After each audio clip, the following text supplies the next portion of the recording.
Disney World this morning. You can see Epcot in the distance there, just days after Magic Kingdom Splash Mountain ran dry. After 31 years, riders took their final splashdown before it closed for good on Sunday, with some waiting nearly 4 hours at the height of the day. Disney announcing in 2020 that it was planning to reimagine the ride after mounting complaints for its connection to the 1946 film Song of the South, which has been criticized for racial stereotypes and its nostalgic view of the post-Civil War South. The ride will be redesigned with Disney's Princess and the Frog in mind, a movie featuring Disney's first Black princess, Tiana. Still, a 2020 Change.org petition to save Splash Mountain is still getting signatures, with 99,000 people supporting the movement so far. The petition says that people don't understand one of the characters in Song of the South, who many have deemed to be a stereotype of a spiritual black man, and claims there is a misunderstanding of his relationship with his employers on a Georgia plantation, which takes place after the Civil War.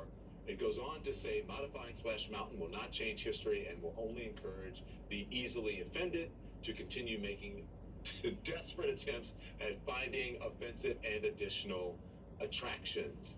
Back with us, CNN anchor and correspondent and host of CNN Podcast, The Assignment with Audie Cornish. Audie Cornish. Okay, that was a lot. I mean, I did a lot in general. For you. Look, But there's a lot there. Yeah, the culture wars are exhausting. They are. it's a They ride. are. I mean, look, maybe there's going to be this big movement that's justice for Splash Mountain, but the truth is, Disney is in this, got caught up in the culture wars the last couple of years. And right as the company is making sure to refocus on parks, which is the big revenue generator, you have this kind of issue coming up, putting them back in the news, which is not ideal. I hesitate to engage on the whole Song of the South part of it, because I feel like it's practically an American pastime to kind of justify the legacy and history of things related to the Civil War. I mean, that is actually part of the history and aftermath of the war itself, is this romanticization of anything connected to it. You guys are probably more into Disney World than I am. I mean, is this like that? No. Okay, tell me, is this the Okay, most maybe the exciting splash you can do there? I don't know. I've been like one. I went last year with the kids, but we're going again soon. I'm interested in how you think big picture. Like, you talk about Disney focusing on the parks and being really lucrative. They've got a new guy in charge again. The old guy is back. He's not old, but the former CEO Bob Iger is back, and I think it's going to be really interesting to see how he deals with these culture wars with Ron DeSantis, because he was really outspoken on this.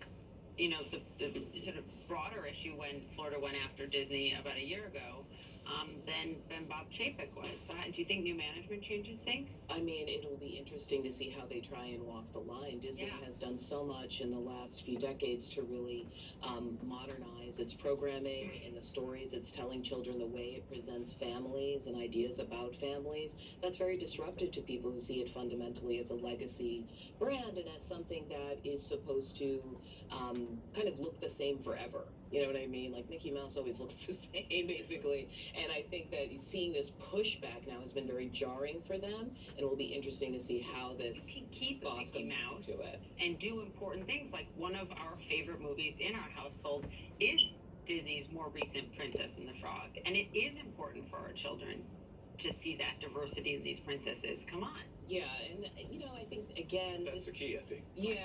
That's the key, is moving forward and doing characters that are more diverse. So listen, I think I have a So you're saying, would they be fighting about it if the Splash Mountain wasn't moving to a film that was POC centered? So this is what I feel very similarly as I felt about Gone with the Wind. So we were talking about DeSantis and this whole idea of this is why you should be teaching these things, Yeah. right, in schools. I think that this can be a teachable moment. I hate that cliche, but I think you can keep Splash Mountain and whatever it was based on, and then teach kids about it. Look, Splash Mountain, you don't have to go to Splash Mountain, but kids have to go to a school. I would prefer that my kids not go to a school named Robert E. Lee. I would prefer the name to come off of it. But for a ride that is voluntary, that you're going to go there for, and it has a history, You can leave it and teach kids there and say, look, this ride was created around this movie, which was a stereotype of black, you know. I know, but it's like I don't go to corporate media for teachable moments, unfortunately. Yeah, but you don't have to go to not Disney. how this works. No one is going to be at Splash Mountain thinking about like Eyes on the Prize or something. Like it's a dopey ride, and I think sometimes we let people move the goalpost on culture wars discussions by drawing people into this kind of battle over this, you know, very silly thing. You know, it really gets you tied up in the things that do not matter. You know, it is more significant for Governor Ron DeSantis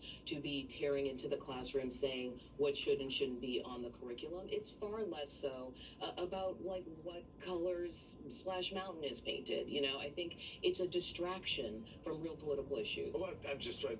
For me, it's just a solution. That if you want to keep Splash Mountain the way it is, again, it is voluntary. It is The an long amusement list of park. things people want to keep the way it is gets longer and longer, right? I mean, that is part of this issue, right? Like, time marches on. There's plenty of things that we don't do anymore, including vaudeville. But this idea now that there are, like, these certain traditions that only certain people get to pick and choose which ones we should keep, it's pervasive and it's exhausting. But don't you think? I mean, it is. It depends on what it is. Like, it should be case by case, don't you think? It's not. Yeah, but who decides? I think we decide.